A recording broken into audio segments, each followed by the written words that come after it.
Hello, வணக்கம் and welcome to Tamil Fact. இன்று உங்களுக்காக 10 facts about தெய்வ மகள். Let's go.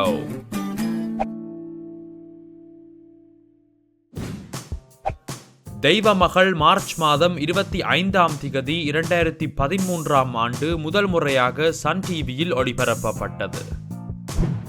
தெய்வ மகளுடைய அறிமுக பாடலான காலை எழுந்ததும் என்கிற பாடல் கிரணுடைய இசையில் யுகபாரதியின் வரிகளில் நாரேஷ் ஐயருடைய குரலில் உருவான பாடல்.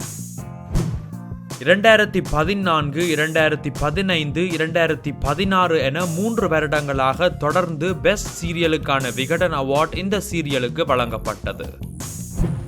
தெலுங்கில் ஜபிலம்மா என்கிற பெயரிலும், மலையாளத்தில் பாக்யலட்சுமி என்கிற பெயரிலும் மற்றும் கன்னடத்தில் சந்திர சக்கோரி என்கிற பெயரிலும் தெய்வ மகள் சீரியல் ரீமேக் செய்யப்பட்டது.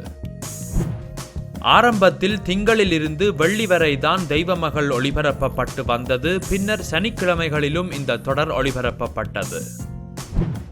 கடந்த வருடம் ஆகஸ்ட் மாதம் 1000 எபிசோட்ஸ்களை தெய்வ மகள் சீரியல் தாண்டியது. சக்தி டிவி மூலமாக இலங்கையிலும் கூட இந்த சீரியல் ஒளிபரப்பப்பட்டு வருகிறது. பிரகாஷ் கதாபாத்திரத்தில் நடிக்கும் கிருஷ்ணா எனப்படுபவர் ஏற்கனவே ஆனந்தபுரத்து வீடு மற்றும் ஈரம் போன்ற திரைப்படங்களில் நடித்திருந்தார். குமுதம் பத்திரிகையில் சீரியல்களில் பிடித்த ஜோடிகளிலேயே தெய்வ மகள் தொடரில் இடம்பெறும் பிரகாஷ் சத்யா ஜோடிதான் முதல் இடத்தை பிடித்திருந்தது.